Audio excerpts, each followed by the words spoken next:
Nearly 500 years since the death of Christ, and these remarkable men ventured into the open ocean of southwest Ireland, determined to build a monastery on one of the most extraordinary locations on earth. The Skellig Islands are two massive rocks lying 12 kilometers out into the Atlantic Ocean, and 1,400 years ago, they sat on the very edge of the known world. Beyond the two islands lay the void of an open ocean, seemingly without end.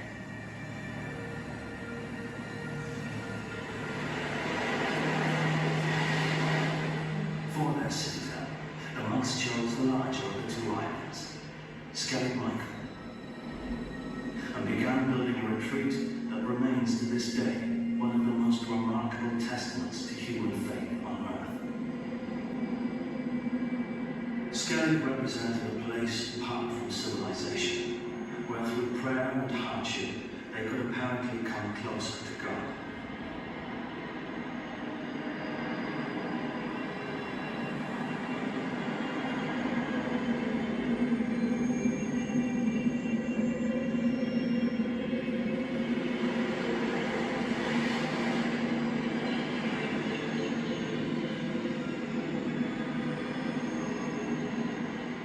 The isolation of Skellig Michael was ideal, sheer and intimidating, with little shelter from the storms that raged in from the open Atlantic.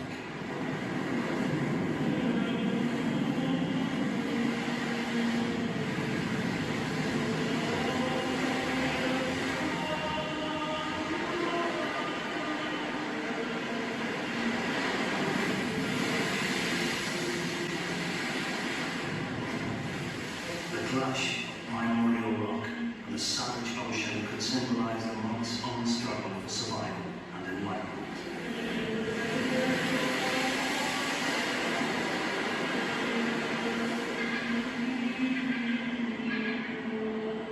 Saint Fiona was a leader of these early monks, and while they chose a rock with virtually no soil to grow food, there were other ways of scraping a living from the Skelligs, from both above and below the waves. With some hard-earned hunting skills, Skellig's wild birds and animals could provide enough sustenance to survive.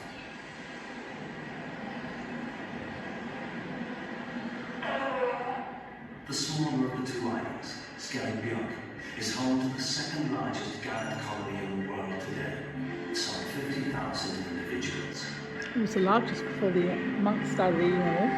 These striking birds would provide meat and feathers for the monks, and in all probability be traded for other necessities of life.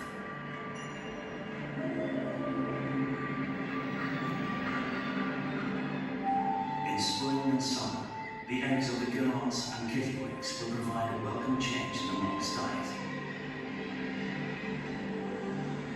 A brace of fat puffins might be traded for corn or barley on the mainland.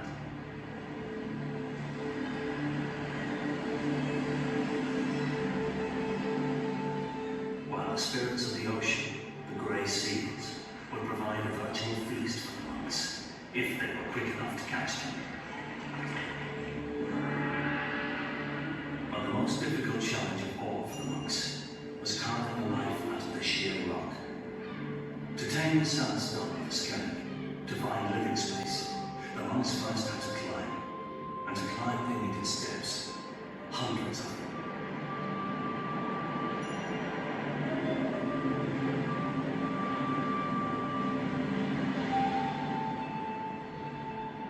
Up from the roaring waves, generation after generation of men began to build a staircase to the heavens, and not just one staircase, but three huge undertakings from all sides of the island.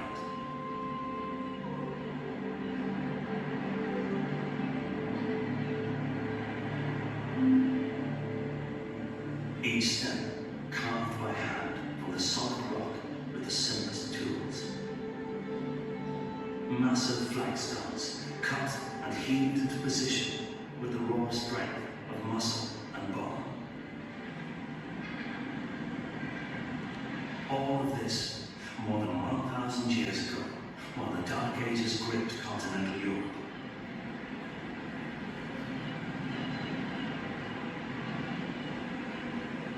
Finally, the monks reached their summit. On the edge of a cliff, almost 200 meters above the waves, they built a monastery and a home. Such was their skill and dedication that the terraces and dry stone walls survive intact to this day, making it a UNESCO World Heritage Site of outstanding universal value, the world's most striking example of early Christian architecture.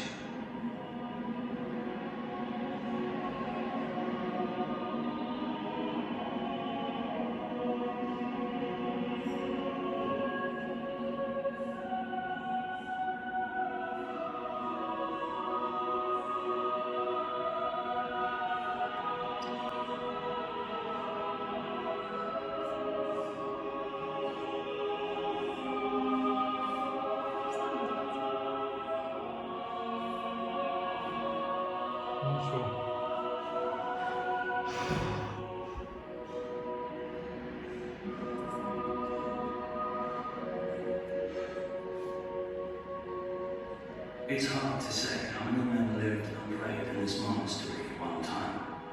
At least 12.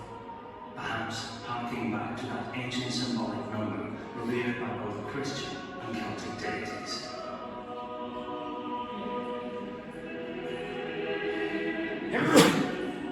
But so vast is the scale of the stonework and the effort required that the building of Skellig Monastery and terraces must have taken many generations of monks over many centuries.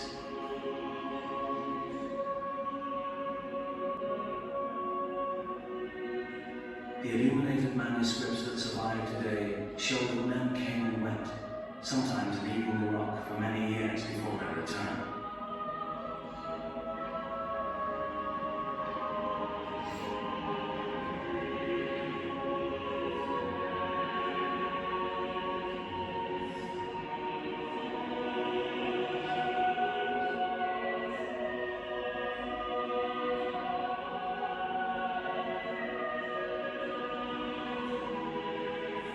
If the monastery was not remote enough, there were some monks who sought even greater isolation.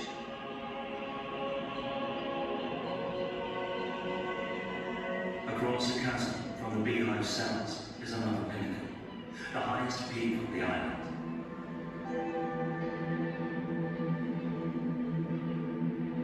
Up here, on a tiny ledge a few meters below the summit, they created a place for hermits.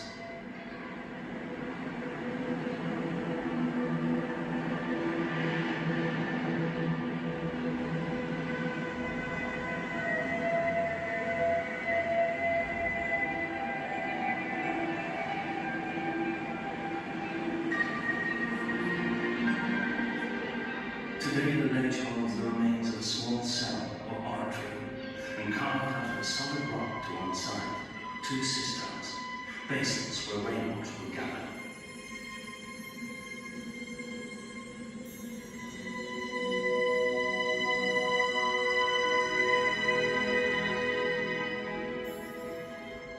Maybe here, man could be even closer to God.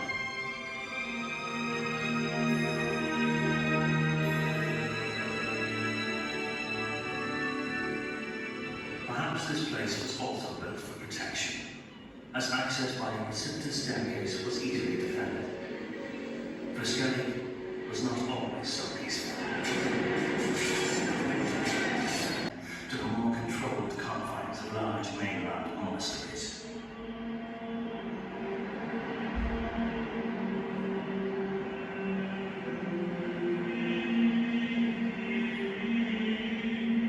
It is thought that Skellig Monastery was finally abandoned 1,000 years ago, sometime in the 12th century, leaving behind the testimony to a unique way of life for the many pilgrims that would follow this ancient path to this very day.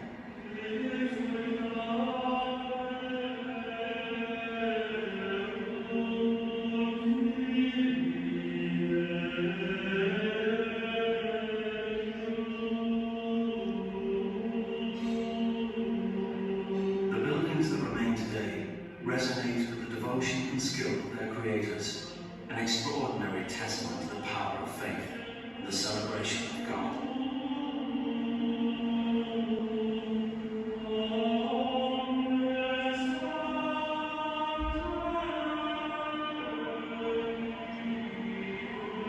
Skellig Michael truly is a place apart, and to this day remains an island on the very edge of the world.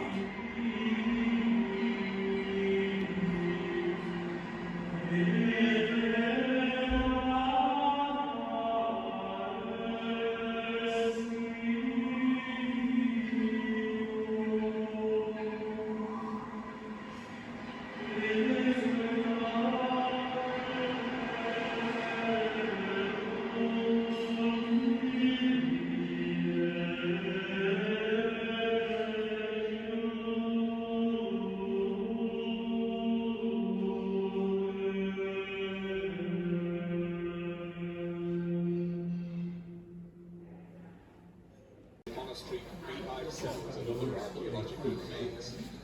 The monastery sits in one of ancient stone staircases, which present various safety challenges. There are 600 steps leading up Skellig Michael to the monastery, and some 12,000 visitors of all ages visit the Skellig annually and negotiate these steps